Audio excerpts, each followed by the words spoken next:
tell me about the name Ray Shine. Well, Ray is a nickname that I did get in high school, Hmm. and Shine was just like the aspect, like the motivational aspect of it. Like, it just kind of came to me one day. It was just like, Ray, and it was like shine, like just no matter what's going on, because even with like music, even though it's something that's always influenced me, like actually pursuing it as a career is something I was hesitant Hmm. about for a while. Like I kind of bounced back and forth. So it was just like, all right, just do it, go for it, and that's the shine aspect. And then also it makes sense because my full name is Aurora, and which means like the northern and southern Oh, okay. hemisphere of the aurora borealis. So aurora is a plural, but it's like the sun. I feel like Oh, the okay. sun is very much like a part of my name, Hmm. and so Ray Shine is just like the shortened, easier version because a lot of people struggle with aurora. It's like hard for them. So Oh, okay. So as far as the inspiration itself, like, where do you get that from? Writing your music. well, mostly I feel like I want to like give back as much as possible. I feel like I have a responsibility Mm.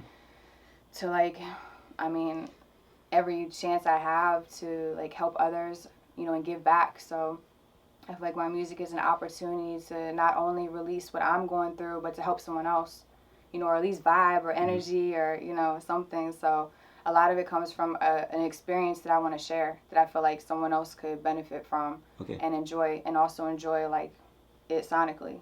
Okay. So what are the topics you usually concentrate on? Love, struggle, your personal struggle people can relate to, I've money. all of that, Okay. all of that. It just, I mean, I feel like you don't want to just be on one topic because then that'll be boring. So I like to do like as many as possible for sure. Okay. So as far as the writing process, like how is that process for you? Do you like to isolate yourself and write, or it doesn't matter where you are, you can have the inspiration and just go off. A little bit of both, but I do like to be by myself. I don't like to be in like a noisy, or like a lot going on. Like some people love to write in the studio with a whole bunch of people around Yeah. and stuff like that. I like to kind of just be by myself. Um, because I feel like, excuse me, if you have a direction that you're going, like sometimes like people can kind of take over.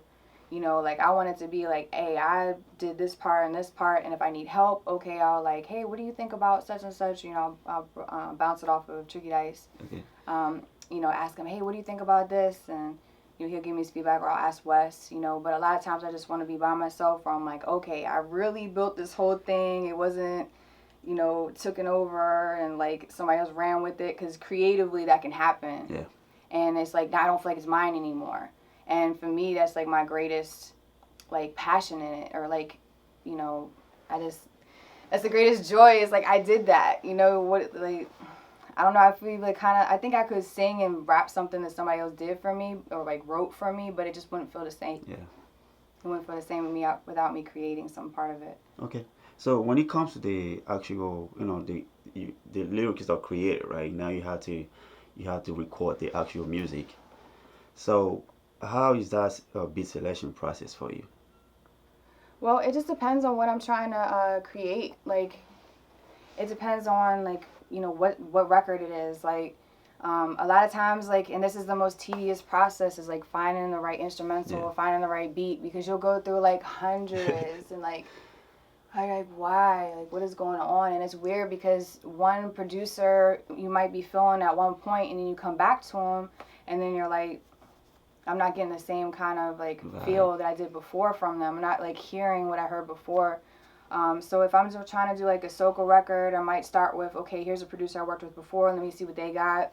And then a lot of times, you'll get directed somewhere else. But I mean, sometimes you can be there for hours and still Yeah. not find what you're looking for. So you gotta, kind of keep at it for a couple of days, and then, normally you'll kind of come across one. But I'm really impressed with Impala Beats. She's from Russia, and she just recently did my latest record, Light of the Night.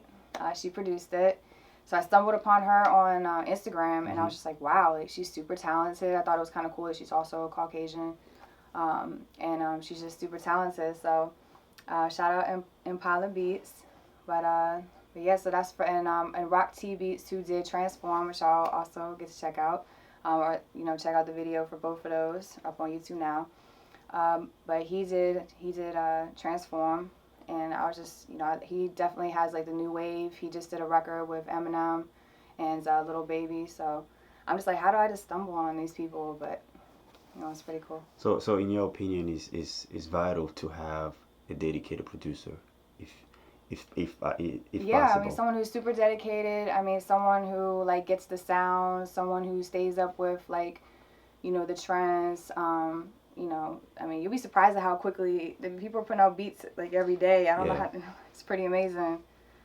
So yeah, I mean, and you can hear it when you work with people who don't take things seriously, Okay. So or you can see it. okay. Uh, Throughout the recording process, like, what do you have to have in the studio to be in that zone to create that, that music you intend to create? People. Um, Um, well, yeah, definitely. A lot of times I like to create with shout out A Rock. He's a very very talented engineer, also artist. So I really like being in the studio with him and creating with him. But a lot of it's all planned out before I even get there. And Tricky, you come to the studio with me, and but might lose, if I want to say this on live right now, might smoke a little something, but that kind of helps. And just probably like meditate or pray before I get there. And then it's a certain energy, and I just kind of go with the flow of the energy. okay. All right. So when it comes to the role models, as far as you picking up the mic, like, who were your influences growing up? Um, well, I mean, I kind of really can't even say like just one person. Like, I mean, I feel like I have a song that I like out of a lot of different, down south or up north or um, I've just been influenced by so much stuff. It just depends on, I mean, creating wise. You said growing up, so I definitely did like a lot of 90s stuff, a lot of 90s hip hop. But I mean, I definitely liked a lot of Lil Wayne and, you know, stuff like that too, T.I. for sure. So I definitely like them. But I mean, it's so many different Yeah. artists, that I've gotten influences from, but definitely shout out to Wu Tang and some of the greats.